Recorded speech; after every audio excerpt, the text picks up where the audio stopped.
프랑스 르브르 박물관에는 17세기 유명한 프랑스 화가였던 니콜라 푸생이 그린 푸생이라고 하는 화가가 그린 솔로몬의 재판이라는 그림이 있습니다. 이 그림은 구약 성경 열왕기상 3장 16절부터 28절에 나오는 제목 그대로 솔로몬의 재판 이야기를 배경으로 한 것입니다. 두 여인이 한 집에 살았습니다. 그 연유는 자세히 나와 있지 않습니다. 그런데 한 여인이 산에 아이를 낳았습니다. 그리고 사흘이 지나서 또 다른 여인도 똑같이 산에 아이를 낳았습니다. 그 중에 한 여인이 밤에 잠을 자다가 무의식 중에 자기 아들을 누르는 바람에 질식사했습니다. 일어나 보니 아이가 죽었습니다. 깜짝 놀란 이 어미가 다른 여인에게 그 아이를 놓고 그 여인의 아이를 자기가 데려왔습니다.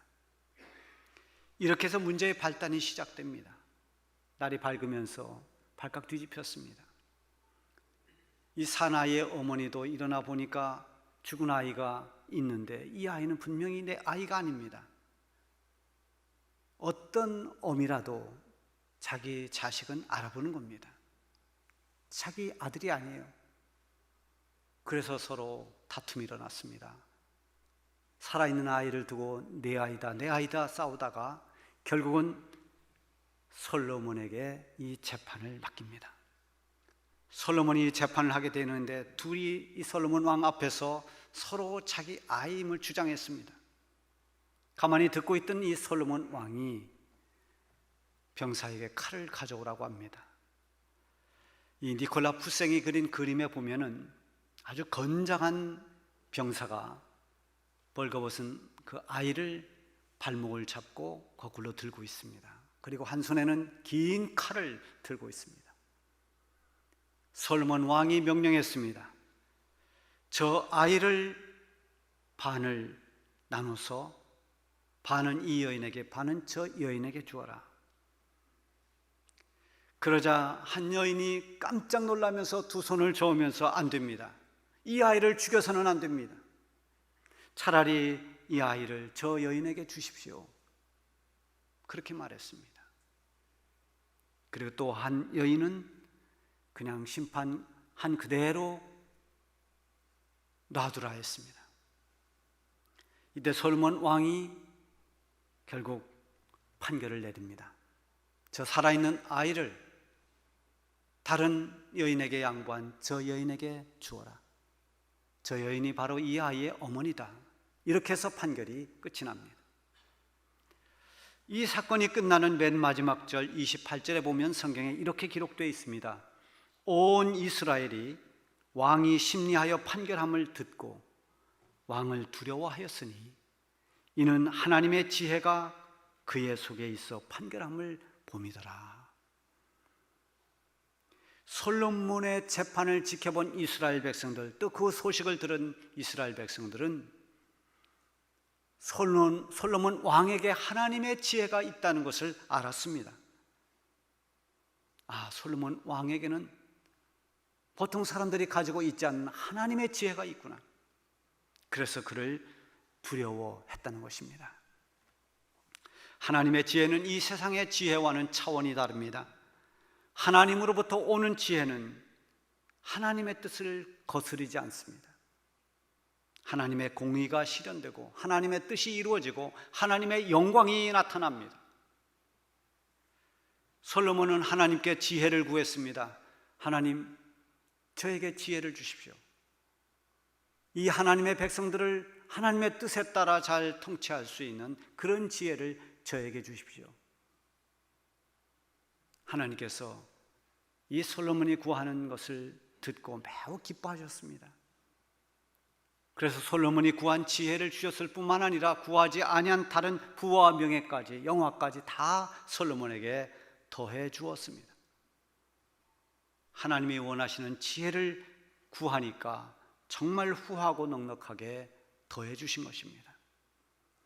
그래서 야고보서 1장 5절 말씀에 보면 너희 중에 누구든지 지혜가 부족하거든 모든 사람에게 후히 주시고 꾸짖지 아니하시는 하나님께 구하라. 그리하면 주시리라. 이렇게 말씀합니다. 이 세상에서 인간의 지혜도 살아가는데 매우 필요한 것입니다. 지혜를 사전적 의미로 찾아보니까 이렇게 정의했습니다. 사물의 이치를 빨리 깨닫고 사물을 정확하게 처리하는 정신적 능력, 이렇게 정의되어 있어요.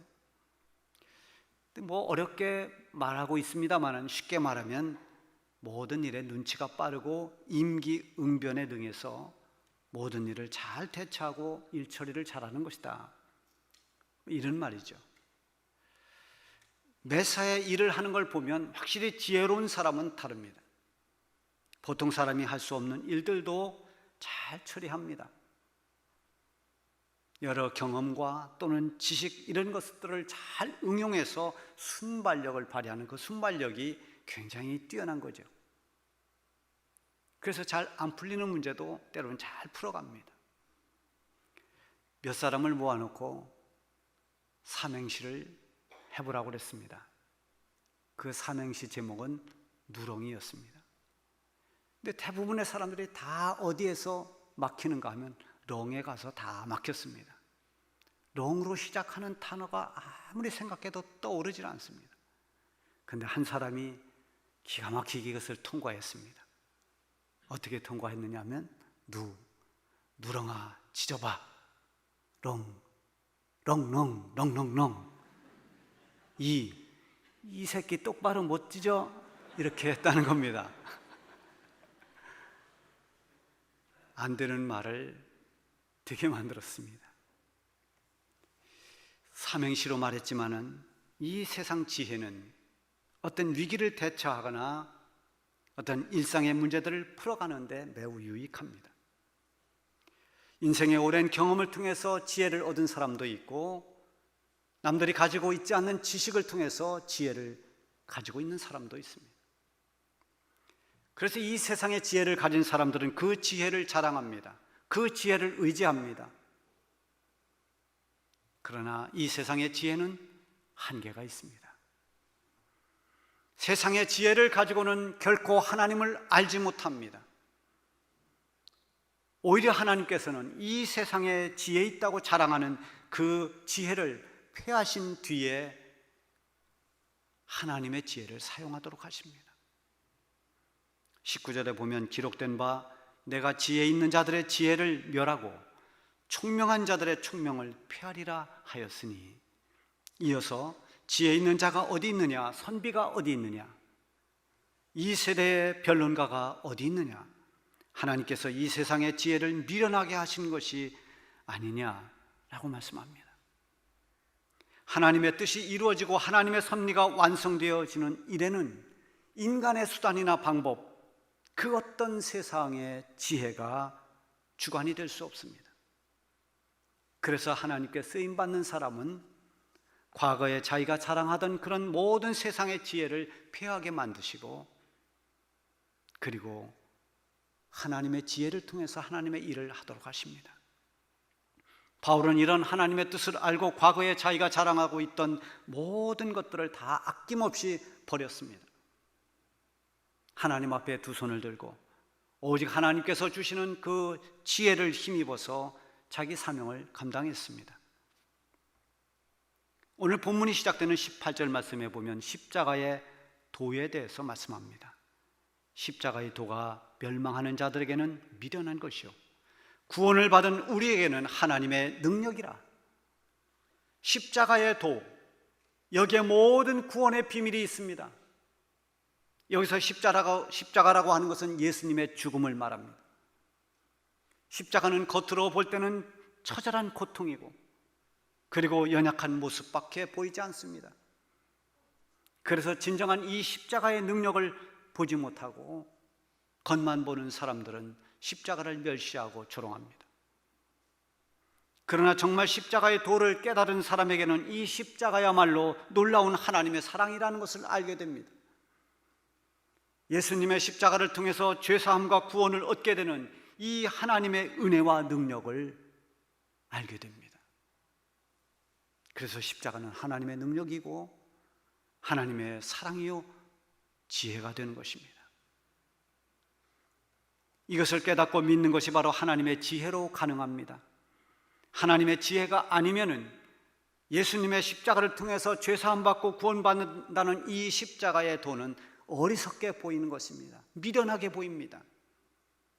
그래서 십자가를 무시합니다. 십자가를 거부합니다. 그러나 십자가가 없는 죄사함이라는 것은 있을 수가 없습니다. 십자가 없는 부활이 있을 수 없고 십자가 없는 구원은 있을 수가 없습니다. 따라서 이 십자가의 도를 무시하고 부인하는 사람들을 멸망하는 자들이라 이렇게 말씀하고 있죠. 십자가의 도가 멸망하는 자들에게는 미련한 것이요, 십자가가 미련하게 보이고 십자가가 어리석게 보이고 십자가를 조롱거리로 보여진다면 그 사람은 멸망받을 사람이라는 겁니다. 여기에 대비해서 구원받은 우리에게는 하나님의 능력이라고 했습니다.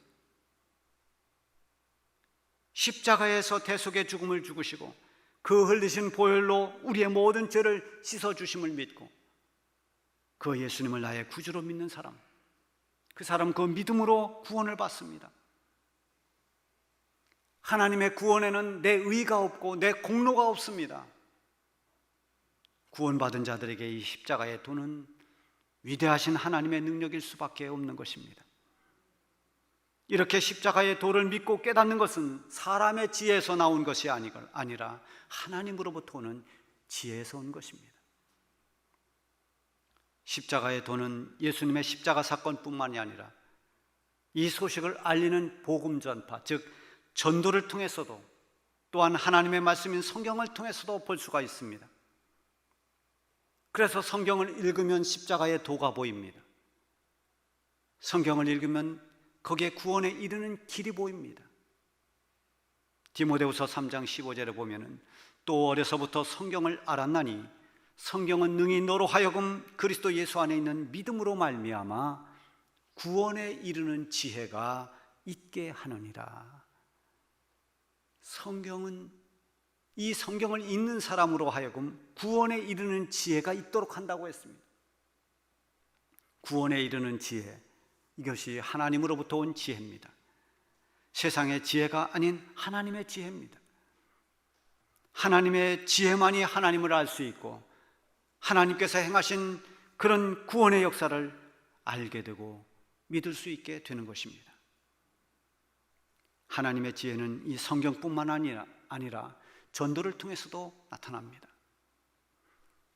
하나님을 인간의 지혜나 지식의 범주 안에서 설명하려고 하면 설명이 안 됩니다. 하나님의 그 위대한 사랑, 하나님의 그 오묘한 섭리, 죄인들을 구원하시는 그 하나님의 그 귀한 손길, 그것을 사람의 방법으로 설명할 수 없습니다. 설명한다 하더라도 그것은 어쩌면 종교적인 설명일 뿐입니다. 그러나 하나님의 지혜로 전하면 놀라운 일이 일어납니다. 사람의 변화가 일어납니다. 회개하고 예수님을 믿고 구원받는 사람들이 생겨납니다. 옛날 최권능 목사님이 장터에 가서 전도할 때 이렇게 외쳤습니다. 아주 간단합니다. 예수 천당, 불신 지옥. 이것은 학문적으로 정리된 말이 아닙니다. 어떤 논리적인 설명도 없는 아주 단순한 외침입니다. 그러나 이 말을 외치는 최권능 목사님은 성령으로 충만되어 있고 하나님의 지혜로 충만되어 있었습니다. 아주 단순하게 예수 천당, 불신 지옥 했지만 낮에 장터에서 들었던 이 말이 집에 돌아가서 잠자리에 누웠는데 계속 귓가에 맴돕니다. 예수 믿으면 천당 가고 안 믿으면 지옥 간다. 마치 환청처럼 계속해서 그 말이 들려옵니다. 그래서 결국은 예배당에 나가고, 그래서 예수님을 만나고 예수 믿고 구원받은 사람들이 수없이 많았습니다. 이것이 인간의 지식이나 지혜로 설명되는 게 아닙니다. 21절에 보면 하나님의 지혜에 있어서는 이 세상이 자기 지혜로 하나님을 알지 못하므로 하나님께서 전도에 미련한 것으로 믿는 자들을 구원하시기를 기뻐하셨도다. 전도는 화려한 미사여구가 필요하지 않습니다. 지성적 논리의 전개도 필요 없습니다. 전도는 예수님의 십자가, 예수님의 부활이면 충분합니다. 우리를 위해서 죽으시고 우리를 위해 다시 사신 그 예수님을 믿으면 구원받는다는 이것이 복음입니다. 전도는 이것을 전하는 것입니다. 표적을 구하는 유대인들이나 세상의 지혜를 구하는 헬라인들이 보기에 이 십자가의 도는 어리석게 보였습니다.